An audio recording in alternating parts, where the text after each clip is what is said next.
اعوذ باللہ من الشیطان الرجیم بسم اللہ الرحمن الرحیم اللہم صلی علی سیدنا محمد وعلی آل سیدنا محمد وبارک وسلم۔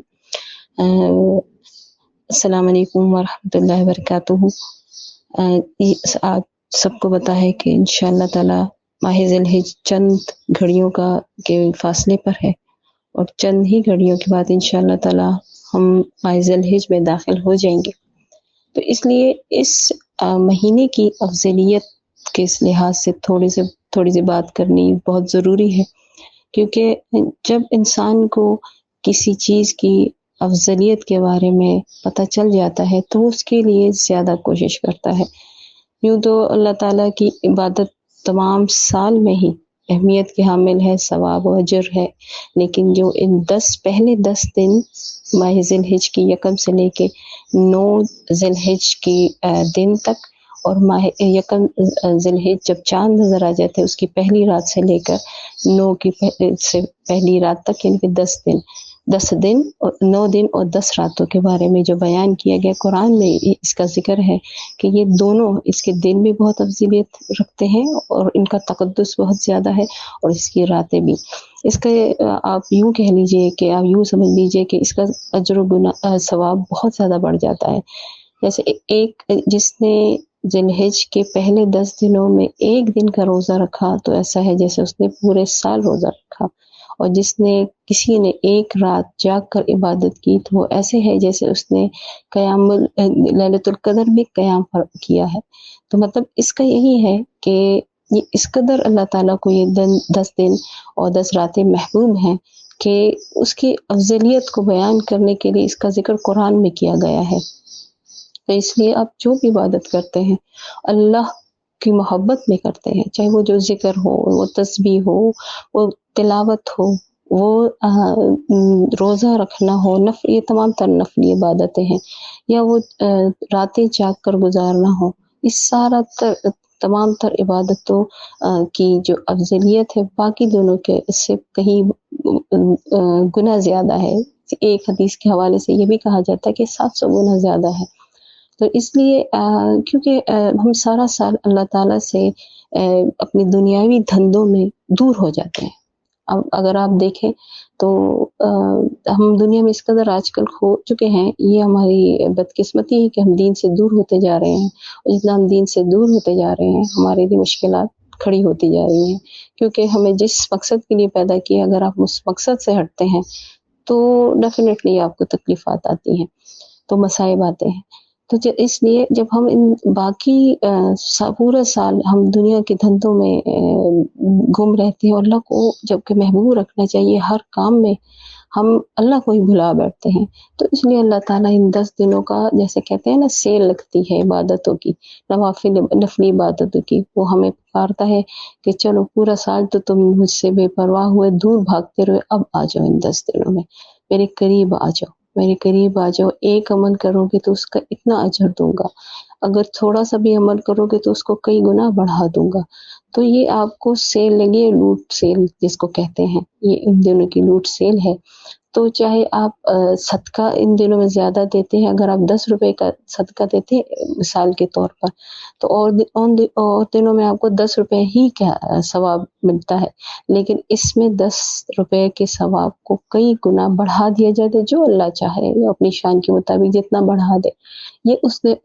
اس کو ایک قسم کا مخفی رکھا ہے تاکہ ہم زیادہ سے زیادہ کوشش کر سکیں، اور اپنی وہ تمام تر پچھلے جو سال کی کوتاہیاں ہیں اس کو اس 10 دنوں میں ختم کر کے اللہ تعالیٰ کے قریب ہو سکیں۔ اصل مقصد ان 10 دنوں اور راتوں کی عبادتوں کا اللہ کے لیے، اللہ کی طرف سے ہمارے لیے اس کا قرب حاصل کرنا ہے، کیونکہ ایک حدیث قدسی ہے، حدیث قدسی اسی کو کہتے ہیں جو اللہ تعالیٰ کی بات نبی کریم صلی اللہ علیہ وسلم کی زبان مبارک سے ہم تک پہنچی ہے کہ جو میرا ایک بندہ نوافل میں اتنی کوشش کرتا ہے اور وہ میرے اتنے قریب آ جاتا ہے کہ میں اس کے ہاتھ بن جاتا ہوں، میں اس کے کان بن جاتا ہوں، میں اس کے پاؤں بن جاتا ہوں اور اس کی آنکھیں بن جاتا ہوں۔ اس کا یہ مطلب نہیں ہے کہ اللہ تعالیٰ اس بندے کے نعوذ باللہ جسم میں داخل ہو کر یہ سب کر رہے ہوتے ہیں، بلکہ اس کا یہ مطلب ہے کہ اللہ تعالیٰ وہ اتنا اللہ کے قریب ہو جاتا ہے، وہ دیکھتا بھی اللہ ہی کی نظر سے ہے، اللہ ہی کی رضا کی خاطر ہے، وہ چلتا ہے تو بھی اللہ کی رضا کی خاطر ہے، وہ سنتا ہے تو بھی اللہ کی رضا کی خاطر، اور اگر وہ دیکھتا ہے تو بھی اللہ کی رضا کی خاطر۔ تو عام دنوں میں نوافل اللہ تعالیٰ کے اتنا قرب عطا کرتے ہیں، تو آپ سوچیں ان 10 دنوں اور 10 راتوں میں نوافل اللہ تعالیٰ کے کتنے قریب جانے کا ذریعہ بنیں گے۔ تو اس لیے ان 10 دنوں میں اور ان 10 راتوں میں جس قدر ممکن ہو ہر انسان کے لیے اللہ تعالیٰ نے ایک قسم کی الگ عبادت رکھی ہے، تو جس قدر ممکن ہو آپ کو جو عبادت جتنا بھی جو بھی ذکر جس کو آپ بہت محبت سے کرتے ہیں، خالصتاً اللہ کی محبت میں کرتے ہیں، اس کو کریں۔ کوئی روزے زیادہ رکھ سکتا ہے، اللہ تعالیٰ نے اس کی طاقت زیادہ دی ہوتی ہے، کوئی نوافل زیادہ پڑھتا ہے، کوئی ذکر زیادہ کرتا ہے، کوئی تلاوت زیادہ کرتا ہے، کوئی صدقات زیادہ دیتا ہے، اور عبادتیں نہیں کر سکتا تو اپنے مال کے ذریعے اور اپنی کے ذریعے وہ عبادتوں والوں کے قریب ہو جاتا ہے، اور اللہ کے قریب پھر اللہ کے قریب ہو جاتا ہے۔ تو یہ آپ کو اللہ تعالیٰ نے جس کام کی توفیق دی ہے یہ ہر انسان کو پتہ ہے۔ اگر مجھے اللہ تعالیٰ نے باقی عبادات کو نوافل کو پڑھ کرنے کی فرائض کی تو بات ہی نہیں ہوئی، وہ تو کرنے ہی کرنے، تو نوافل کی اگر مجھے اتنی توفیق نہیں دی، میں نے زیادہ روزے رکھ سکتی ہوں، نہ میں زیادہ تلاوت کر سکتی ہوں، یا پھر میں زیادہ جو ہے ذکر دوسرے اذکار کر سکتی ہوں، لیکن درود شریف کثرت سے پڑھ سکتی ہوں، تو یہ سب سے زیادہ میرے لیے آسان ہے کہ میں بجائے اور نوافل کو کرنے کی کوشش کروں، اور بلکہ درود شریف کی کثرت مزید بڑھا دوں تاکہ اللہ تعالیٰ کا مزید قرب حاصل کر سکوں۔ ویسے بھی جتنا آپ اللہ کے درود کی کثرت کرتے ہیں اتنا ہی اللہ تعالیٰ کے قریب ہوتے جاتے ہیں۔ تو میری آپ سے تمام سننے والوں سے عاجزانہ درخواست ہے کہ ان 10 دنوں اور 10 راتوں میں اللہ کو منا لیں، اس کے قریب ہو جائیں، یا کہ بہت قریب ہو جائیں کہ اللہ تعالیٰ آپ کو ہر پل اپنے دل کے اندر محسوس ہو۔ آپ ایک دفعہ یہ اس محسوسات میں چلے گئے تو یہ ایسا سرور ہے جس سے انسان چاہے اس کو پوری دنیا کی دولت اور آسائش اور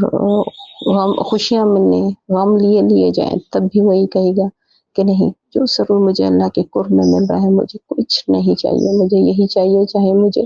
سارا کچھ لے لیا جائے۔ تو اللہ تعالیٰ ہمیں اس نعمت کی قدر کی توفیق عطا فرمائے۔ انشاءاللہ تعالیٰ اگلی ویڈیوز میں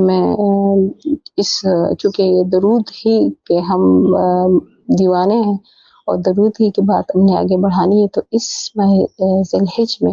درود ابراہیمی خاص کر کی کثرت ہم کیسے کریں گے، اور زیادہ سے زیادہ درود ابراہیمی کیسے پڑھ کر یہ ہدیے ہم نبی کریم صلی اللہ علیہ وسلم کے دربار میں پیش کریں گے، اور اللہ تعالیٰ قبول فرمائے گا انشاءاللہ تعالیٰ۔ جزاکم اللہ خیرا کثیرا، اللہ تعالیٰ آپ کو آسانی عطا کرے اور آسانیاں بانٹنے کی توفیق عطا فرمائے، آمین ثم آمین۔